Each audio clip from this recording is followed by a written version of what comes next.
Good afternoon, ladies and gentlemen, and welcome to the Evertz Q4 Investor Conference Call. At this time, all lines are in listen-only mode. Following the presentation, we will conduct a question-and-answer session. If at any time during this call you require immediate assistance, please press star 0 for the operator. This call is being recorded on June 24, 2026. I would now like to turn the conference over to Brian Campbell, Executive Vice President of Business Development. Please go ahead. Thank you, John. Good afternoon, everyone, and welcome to Evertz Technologies conference call for our 2026 fourth quarter and year ended April 30th with Doug Moore, Evertz Chief Financial Officer, and myself, Brian Campbell.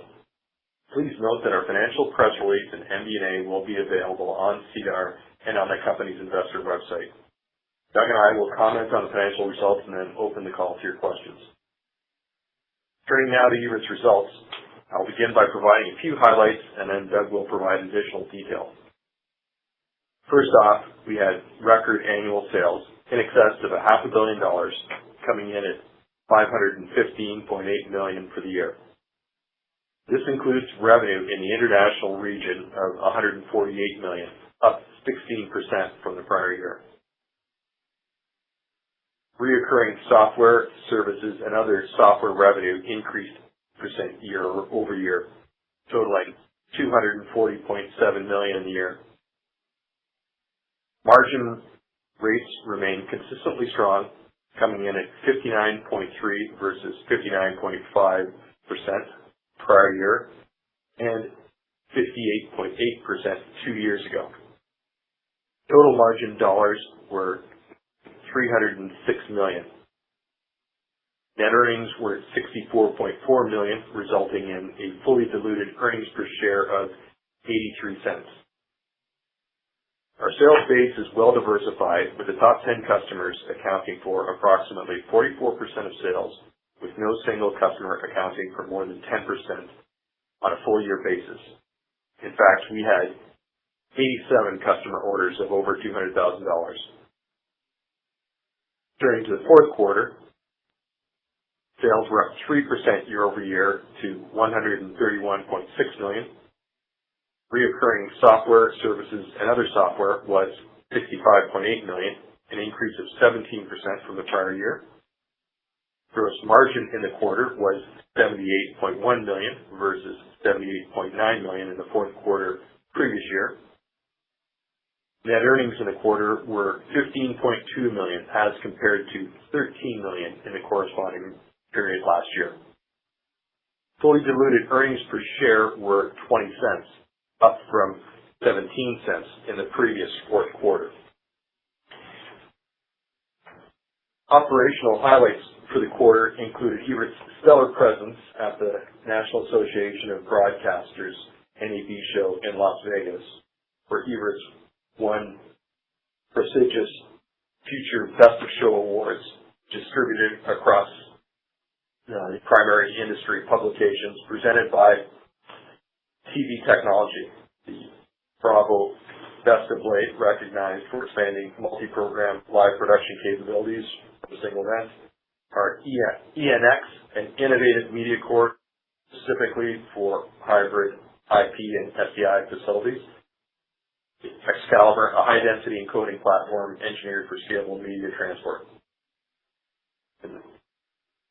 The MMA and Nucleus product won in the AV technology area for IPMX certified IP gateway solution built to bridge Pro AV and broadcast environments with seamless IPMX and ST2110 integration. At the end of May, Evertz purchase order backlog was more than $237 million, and shipments during the month of May were $33 million.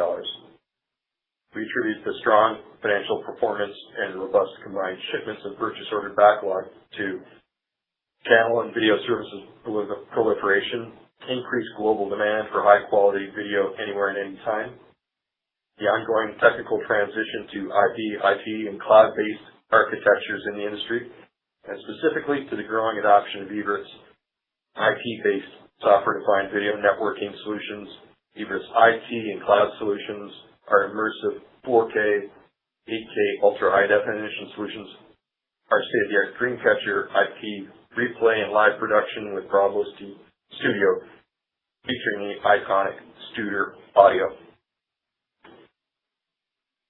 Today, Evertz Board of Directors declared a regular quarterly dividend of 20.5 cents per share payable on or about July 13th. I'll now hand over to Doug Moore, Evertz Chief Financial Officer, to cover our results in greater detail. Thanks, Brian, and good afternoon. Looking at revenues, despite a relatively slow start to the quarter, sales were $131.6 million in the fourth quarter of fiscal 2026, a 3% increase compared to the $127.8 million in the fourth quarter of fiscal 2025.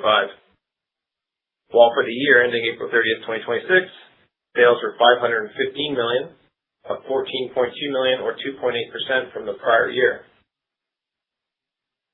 Quarterly hardware revenue was $65.7 million. That's a decrease from $71.7 million the prior year, while software and services revenue increased to $65.8 million from $56.1 million in the prior year. For the year, revenue from software and services represented approximately 50% of the total revenue in the quarter. For the year, hardware revenue declined 1% to $275.1 million, while revenues from software and services increased 8% to $240.7 million from $222.6 million in the prior year. Annually, software and services revenue represented 47% of total revenue versus 44% in the prior year. Looking at regional revenues, quarterly revenues in the U.S.-Canadian region were $94.2 million. That's a decline compared to $106.5 million in the prior year. However, this is more than offset by a $16 million increase in quarterly revenues in the international region, which were $37.4 million compared to $21.3 million in the prior year fourth quarter. The international segment represented 28% of total sales in the quarter, as compared to 17% in the same period last year. For the year ended April 30th, 2026, revenues in the Canadian-U.S. region were down 2% to $367.8 million, while international revenues increased $20.8 million or 16% to $148 million. The increase in the year was driven by increased project deliveries in Western Europe in particular. For the year ending April 30th, international sales represented 29% of total sales compared to 25% in the same period last year. Gross margin for the quarter was 59.3% compared to 61.7% in the prior year. It's worth noting the prior year comparative quarter was higher than typical, and the current quarter is more in line with their target range of 56 to 60%. For the year, the gross margin was 59.3%, which was also within the company's 56 to 60% target range. Turning to selling and administrative expenses, S&A was $20.7 million in the fourth quarter. That's relatively consistent with the same period last year. S&A expenses as a percentage of revenue were approximately 15.7% as compared to 16.2% for the same period last year. Sequentially, selling and admin expenses were up approximately $2 million from Q3. That increase was driven by increased trade show and travel costs, which in turn was driven by our participation at the NAB trade show in the fourth quarter. For the year ending April 30th, selling and admin expenses were $77 million, or 14.9% of sales. That's compared to $75.9 million, or 15.1% of sales in the prior year. Research and development expenses were $37.7 million for the fourth quarter. That represents an increase of $1.2 million for the prior year. And as a percentage of revenue, R&D expenses were 28.7% compared to 28.6% in the prior year. For the year ending April 30th, R&D expenses were $148.1 million, or 28.7% of sales. That's compared to $146.8 million for the same period last year, an increase of approximately 1% year over year. Foreign exchange for the fourth quarter resulted in a gain of $400,000 as compared to a loss for the fourth quarter last year of $4.5 million. During the fourth quarter of the current year, US dollar versus Canadian dollar declined modestly from 1.38 to 1.37 to 1, as opposed to the fourth quarter last year, where the US dollar declined more significantly from 1.44 to 1.4 to 1. For the year ending April 30th, foreign exchange resulted in a loss of $0.4 million compared to a gain of $0.2 million last year. Turning to the discussion of liquidity of the company, cash as of April 30th was $19.1 million, a decline compared to cash of $111.7 million as of April 30th, 2025. The decline was primarily driven by the $136 million in dividends we distributed during the year, including the $75.5 million in special dividends that we paid during the third quarter. Working capital was $131.7 million as of April 30th, 2026, compared to $206.9 million at the end of April 30th, 2025. Looking now at cash flows for the quarter. For the 3 months ended April 30th, cash from operations were $18.4 million. That's compared to $33.3 million generated during the 3 months last year. If you exclude the changes in non-cash working capital and current taxes, cash from operations were $19.1 million for the fourth quarter this year, compared to $17.7 million for the same period last year. In the quarter, the company used $3.9 million for investing activities. That's particularly for the acquisition of property, plant, and equipment. And for the quarter, the company used $17.1 million for financing activities, $15.4 million of which was for the payment of dividends during the quarter.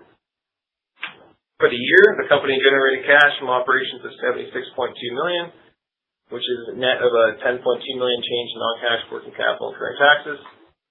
If the effects of that change were excluded from the calculation, the company generated $86.4 million in cash from operations during the year.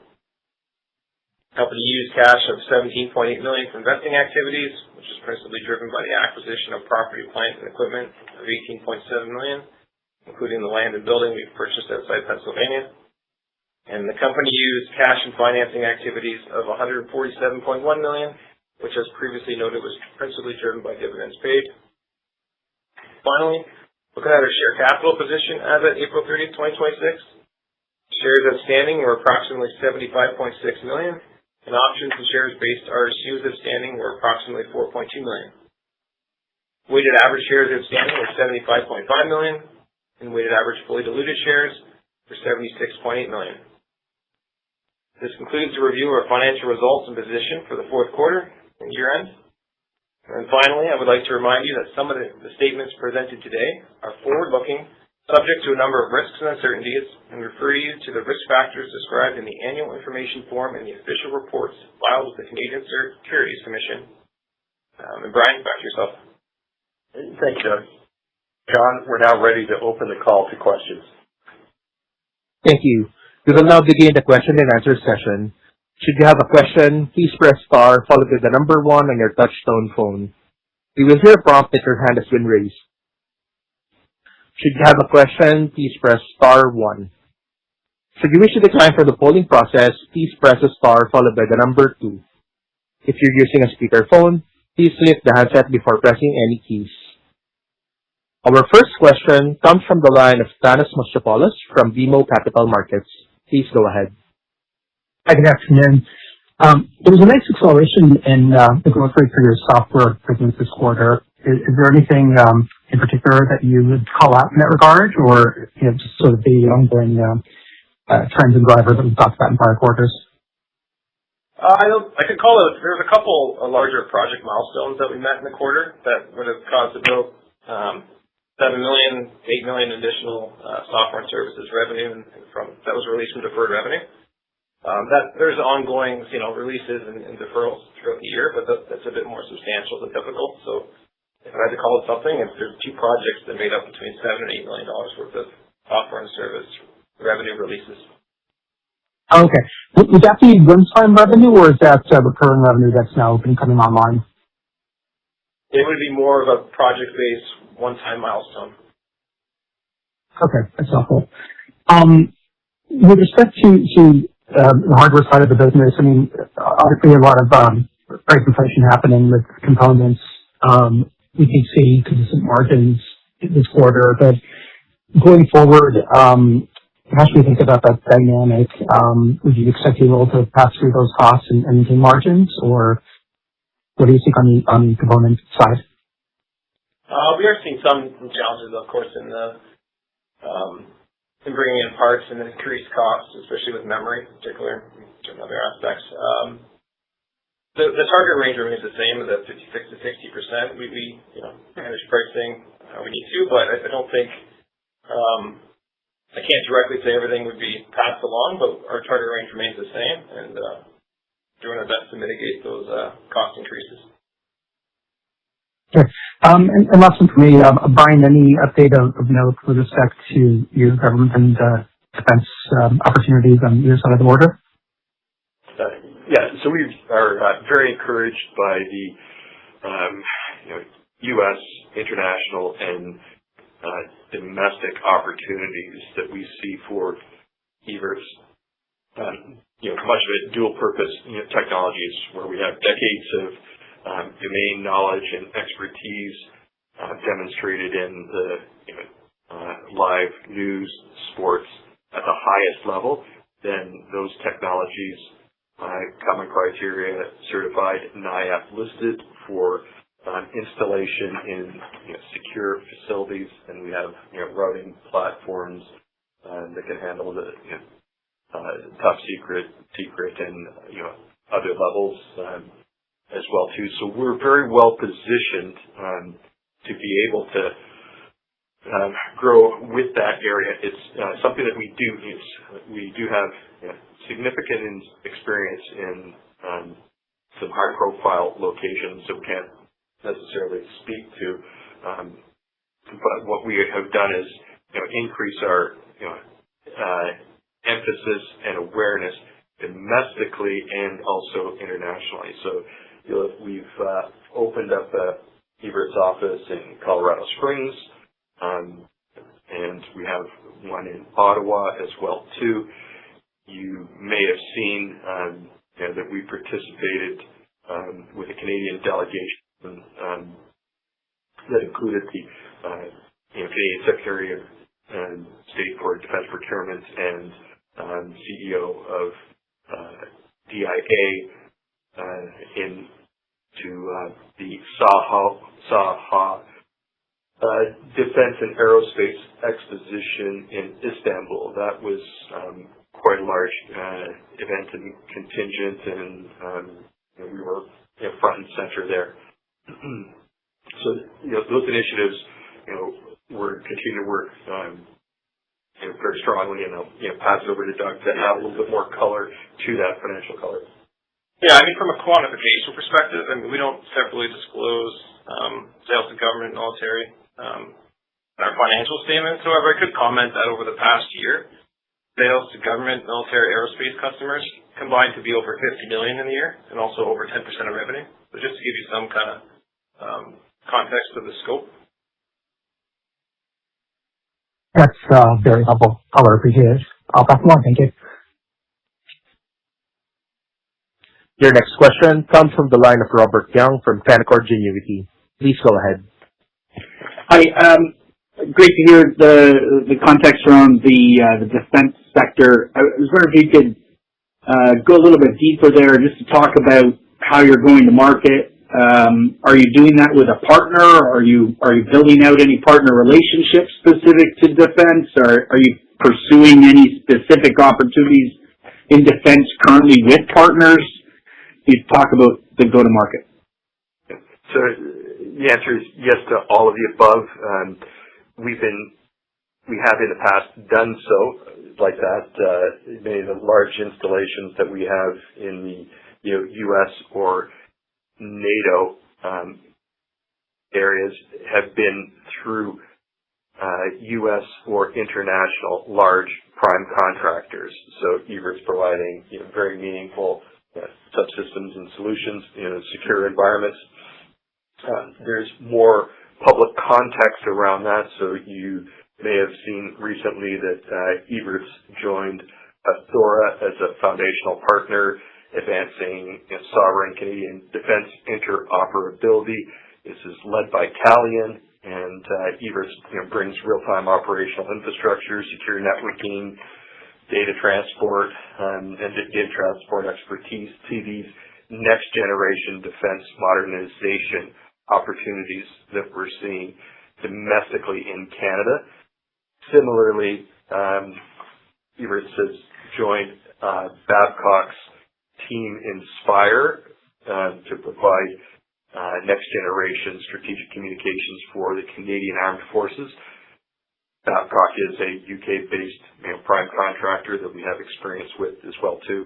So those are a couple of the recent public domain relationships that we're very much leaning into and are significantly contributing to these opportunities.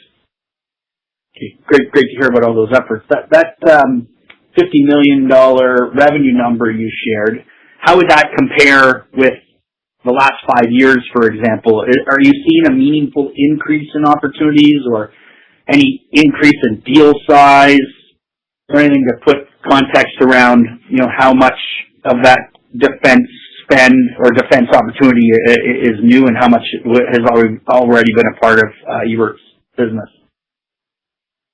So that would be roughly a 12% increase over the prior year. It's been lumpy because of big projects in the past, and we would foresee it to be like that in the future. But we are looking at large programs. Those don't happen instantaneously. As you know, you often go through a RFI stage, RFP, and then contracting. Definitely takes time, but we're really encouraged by the opportunities we see in front of us. Yeah, maybe the last question for me would be around the CUSMA renegotiations. I think you still manufacture the bulk of your product in Canada, and I'm curious about what you might have done to prepare for any change in that. I know that the North American revenue base has declined the last 2 quarters, and I'm curious if that's a function of upcoming CUSMA or if there's some other factor, and then I'll pass on.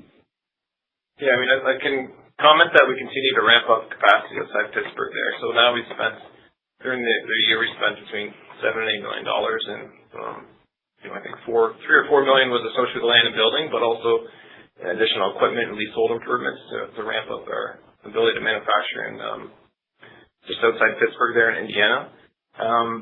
But currently the vast majority of what we're selling is USMCA compliant and not being subjected to tariffs. So it's something we'll have to monitor and address, but as of this time, it's not a huge, at least a clear impact. Well, I guess the question I'm trying to ask is if the negotiations were to yield an end to that agreement, how should investors be thinking about how well Evertz is prepared? Yeah, so we will have to additional capacity to our United States facility, but we will have 6 months to fully address those plans properly. Okay, thanks. Your next question comes from the line of Paul Treiber from RBC Capital Markets. Please go ahead. Good afternoon. Thanks for the detail on the defense business. Just another one, if I may, on defense is, the defense revenue, is it skewed more towards hardware or recurring software, or does it match the mix of the entire company? So it would be more skewed towards hardware. Software is a large component of the modernization issues, and it is part of those sales to that sector. We do not have the analysis to tell you currently what the product mix is. We're not disclosing that at this time. Okay, that's helpful. The second question is just on the international revenue growth. You mentioned there's a degree of lumpiness due to project timing. Was it related to those? I think those are two projects milestones that you hit. Were those in Europe? No, actually, they were in North America.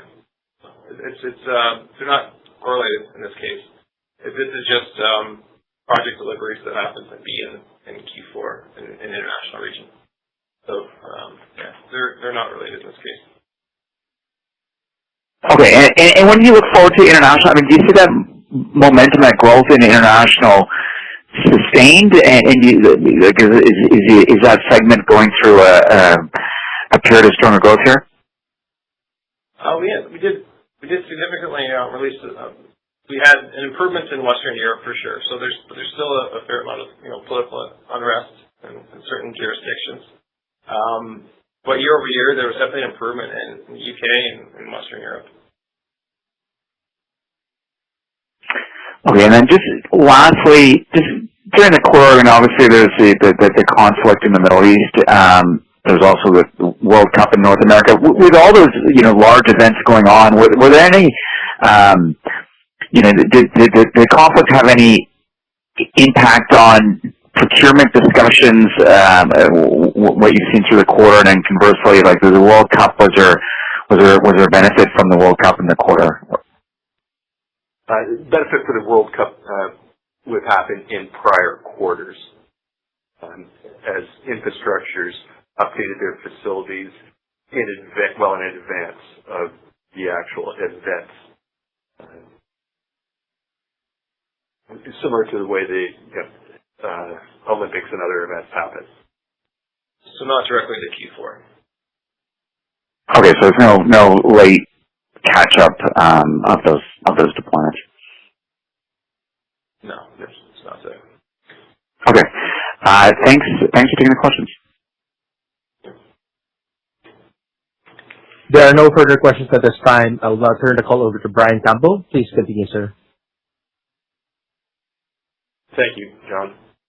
I'd like to thank the participants for their questions and to add that we are pleased with the company's performance during fiscal 2026, which saw record sales of $515.8 million, including $240.7 million in software and services revenue, solid gross margins of 59.3% for the year, which together with Evertz's disciplined expense management yielded earnings per share of 85 cents. We are entering into fiscal 2027 with significant momentum fueled by over 33 million of shipments in May, with a combined purchase order backlog plus shipments totaling in excess of $270 million, by the continued adoption of and successful large-scale deployments of Evertz IP-based software-defined video networking and cloud solutions by the largest broadcast, new media, service providers, and enterprises in the industry, by the continuing success of Dreamcatcher, Bravo, and our state-of-the-art IP replay suite. And we're very encouraged by the opportunities in the government, defense, and aerospace sector. With Evertz significant investments in software-defined IP, IT, and cloud technologies, the over 600 industry-leading SDN deployments, and our capabilities of the staff, Evertz is poised to build upon our leadership position in the sector. Thank you and good night. Ladies and gentlemen, this concludes today's conference call. Thank you for your participation. You may now disconnect.